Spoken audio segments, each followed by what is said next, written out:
End of Chapter 2. When Kings Bleed. The South was bleeding. Not from bullets, not from war, but from choices. Somewhere on a lonely highway, Isaiah Rowe gripped his steering wheel and prayed he hadn't signed away something he could never get back. In Eden Hollow, the music still played. Inside the juke joint, Miss Redbone Shade sang another song, another promise, another lie. And somewhere beneath the melody, another soul whispered yes. Zeke stood beneath the night sky, staring toward the horizon where Alabama met Mississippi. He could feel it.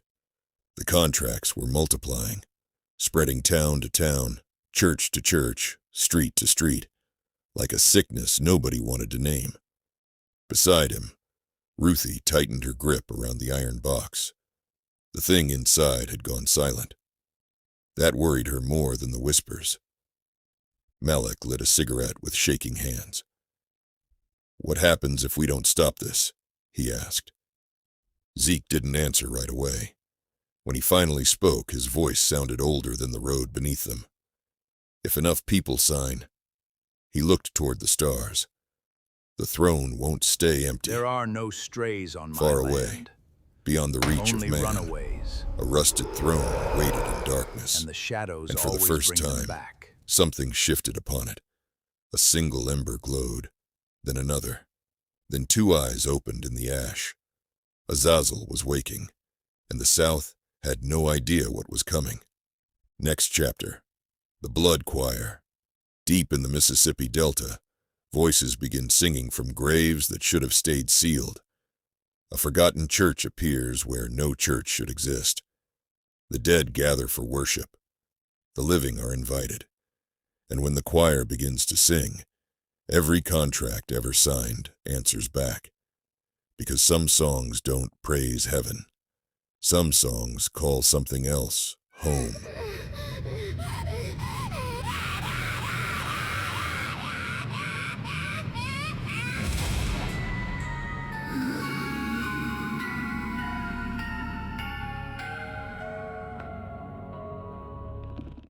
Chapter 2. When Kings Bleed. Every crown carries a burden. Every king carries a wound. The land remembered. Long before the roads, before the fences, before the names carved into maps, the earth drank blood and kept its secrets buried beneath roots and ash. Ruthie could still feel it. The deal, the whisper, the price. Something had changed the moment her mother touched the soil and spoke words that should have remained unspoken. Now the wind carried warnings through the pines. The birds had gone silent, and far beyond the tree line, something ancient stirred from its slumber. Because when kings bleed, the world listens, and the darkness comes to collect. Ash King, Chapter 2. When Kings Bleed, written by A.J. Versborn, Chapter 2. When Kings Bleed. "You hear it?" Malik whispered. Zeke stood still, ears twitching beneath the sweat-soaked bandana that covered his eyes.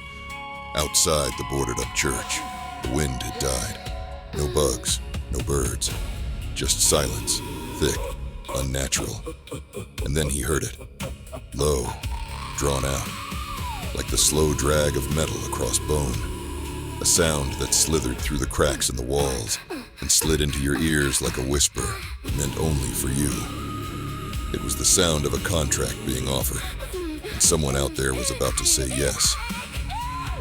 Earlier that morning, 22 miles east, in a town called Greywater Bend, the sun bled through the clouds like it regretted rising.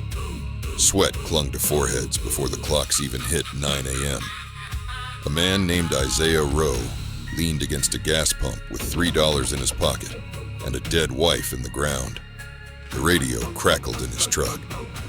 "This is WCLX, the Devil's Drive, keeping your blues cursed and your soul tuned. Up next, the one and only Miss Redbone Shade." He didn't know it yet, but Isaiah was already marked. A black Cadillac slid next to him, clean.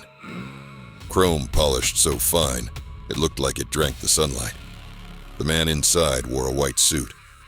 Too white. unnaturally so. He smiled like he had never once in his life tasted regret. "You look like a man been told no too many times," the man said. "What if I told you God ain't the only one handing out blessings?" Isaiah blinked, took a step back. "Who the hell are you?" The man grinned wider. "I offer options, and every man ought to have one of those." He held out a paper. Thin, crisp, smelled like oil and cinnamon, a contract. Isaiah didn't read it, he just stared. The name at the bottom, his, already written in blood that looked suspiciously familiar. "I ain't signed nothing," Isaiah said, trembling. "Then you already late," the man said, fading into shadow. When Isaiah turned to run, he found the whole street gone. Just dust and red clay now. He was standing at a crossroads that hadn't existed a second ago. He screamed. But when he woke up hours later at the wheel of his truck, there was a pen in his hand, and the contract was gone. Back with Zeke, Ruthie, and Malik on the move.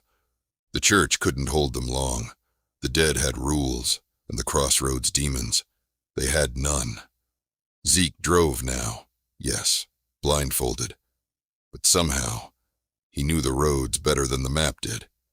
Every curve felt familiar. Every dead town they passed smelled of burnt offerings and broken deals. Ruthie sat in the back, staring at the iron box wrapped in torn bedsheets, like it might start whispering again. Malika watched the trees like they had teeth. "That wasn't no ghost attack last night," he finally said. "No," Zeke replied. "That was something old. Older than time," Zeke said. "Older than names. That was debt collection."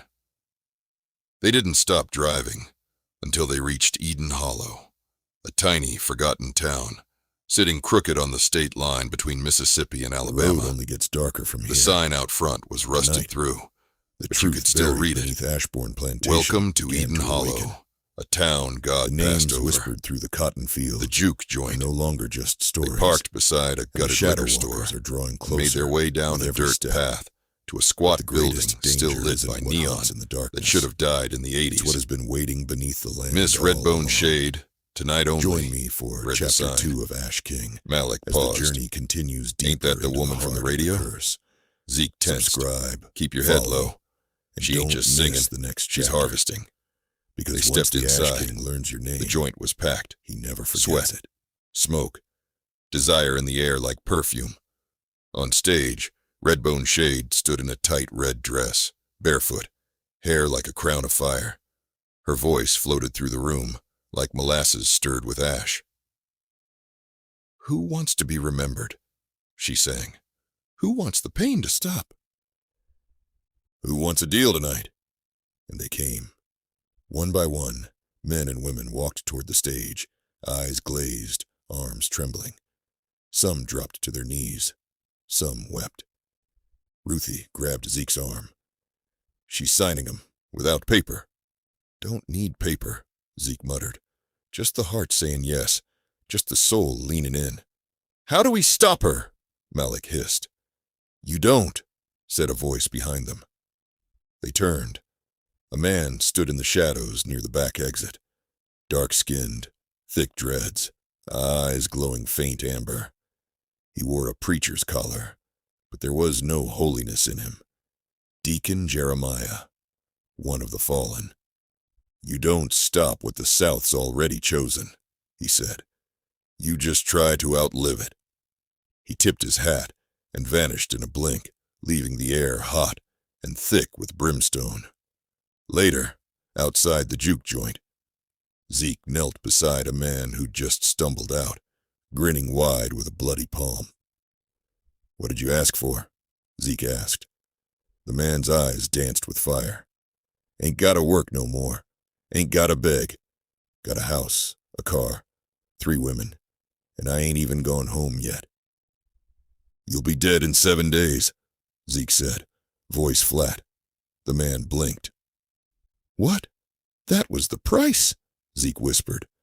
Redbone don't give without taking. The man screamed as his skin began to blister, steam rising from under his shirt. He dropped to his knees, clawing at his chest as black marks, sigils, burned into his skin. Malik turned away, cursing. Ruthie sobbed. Zeke stood, his voice low.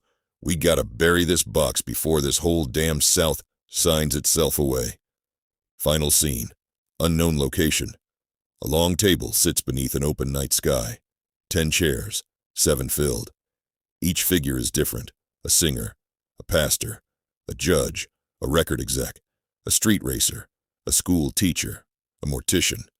All demons, all Crossroads dealers, each with a contract ledger thicker than a Bible. At the head of the table, a throne made of bones and rusted chains, still empty, but not for long, because Azazel, the true king of ashes, is watching, waiting, and preparing to rise.